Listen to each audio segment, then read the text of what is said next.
مساء الهنا على حبايب قلبي، اتمنى تكونوا بخير ان شاء الله. النهارده بقى هنعمل احلى طحينه وبأقل التكلفه تكفيك طول شهر رمضان وتفيد منك كمان. شايفين جميله ازاي؟ وانتوا لما تجربوا الوصفه دي هتحكموا بنفسكم الله عليها. يلا بقى نسمي بالله ونصلي على الرسول ونشوف الطحينه الجميله دي اتعملت ازاي. بسم الله الرحمن الرحيم، اللهم صل وسلم على سيدنا محمد. انا مستخدمه 5 كوبايات من السمسم الابيض.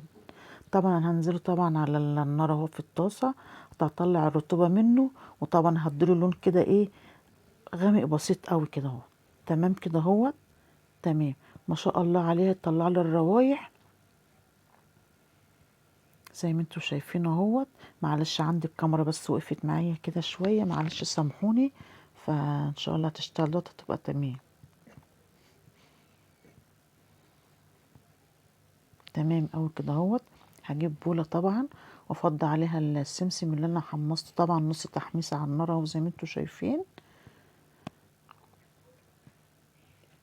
تمام اوي كده اهو. الله عليها وعلى ريحتها في منتهى الجمال. شايفين حلوة ازاي؟ تمام. هرجع تاني بنفس الطاسة، هنزل ب3 كوبايات من الدقيق. طبعا برضو ايه، هديله تقليبة كده اهوت لحد ما يديني لون غامق بسيط اوي كده اهوت. هحمصه بس تحميصة بسيطة كده اهوت عشان تديني ايه، ريحة وطعم مع السمسم. طبعا هنزل عليها بالبولة اهيت زي ما انتوا شايفين. تمام اوي كده اهوت. هضيف عليها السمسم. كل ده طبعا هما طبعا سخن كده اهوت، بس انا هستنى لما يبرد خالص عشان اعرف اطحنه في المطحنه. هقلب طبعا ده مع دوت. تمام اوي كده اهوت. الله على ريحتهم تحفه ما شاء الله عليهم. هستناهم بقى لما تبرد حبايب قلبي تماما، وهطحنهم بالمطحنه عشان ما اطولش عليكم في الفيديو، وارجعوا لي تاني. تمام اوي كده. بعد ما طحنتهم زي ما انتوا شايفين اهوت، شايفين ناعمة ازاي؟ اطحنوها جامد ليه بقى؟ عشان الزيت ما يقبش منكم. تمام اوي كده اهو. ما شاء الله عليه. انا طبعا مستخدمه الخلاطه وفي كوبايه من الزيت، بس انا هضيف زيت تاني بس تدريجيا. وهنزل طبعا بالسمسم وال والدقيق اللي انا طحنتهم. خليتهم ناعمين قوي على قد ما تقدروا. كل ما تنعموا اكتر كل ما تدوكوا ايه، النتيجه في منتهى الجمال. حطيت طبعا رشه من الملح على كوبايه ونص من الزيت اهوت، واضربهم في الخلاط لحد ما يديني ايه، لون ابيض كده زي ما انتوا شايفين. وهنزل بقى الخلاط شغال كده اهوت تدريجيا. تمام اوي كده اهوت لحد ما اخلص الكميه اللي قدامي. طبعا انا استخدمت حبايب قلبي كوبايتين ونص من الدقيق، خدت من الزيت، خدت كوبايه زياده تاني لان هو احتاج مني زيت تاني. فحطيت عليهم كوبايه اضافه، يعني كل الاضافات اللي انا حاطاهم كوبايتين ونص من الزيت، بس الزيت الفاتح اللي هو النضيف عشان تديك النتيجه هايله.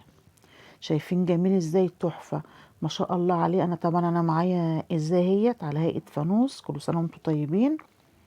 وعندي برطمانات اهيت. تمام اوي كده. هوريكم السمك بتاعه، وفي نفس الوقت هو كل ما يقعد كل ما يتقل تاني. تمام. او في ملحوظه حبايب قلبي، كل ما تنعميه كل ما يديكي نتيجه هايله.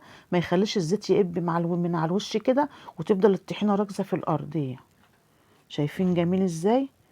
دي النتيجه اللي هي نجحت معاكي الطحينه اهي، نازله معاكي صرصوب ما بتقطعش منك. تمام او كده.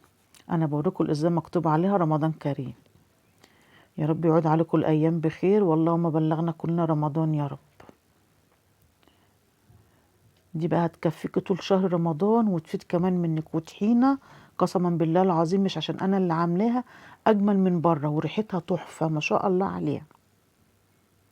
تمام اوي كده اهوت. خلصنا طبعا. وفي كمان هجيب بوله تاني عشان اوريكم السمك بتاع الطحينه، افضي عليها طبعا. تمام اوي كده.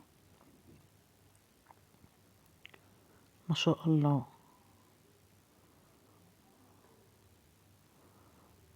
هوريكم برضو السمك بتاعها كمان اهوت. كل ما بتقعد كل ما ايه، ما بتزيد السمك بتاعها. ما شاء الله عليها.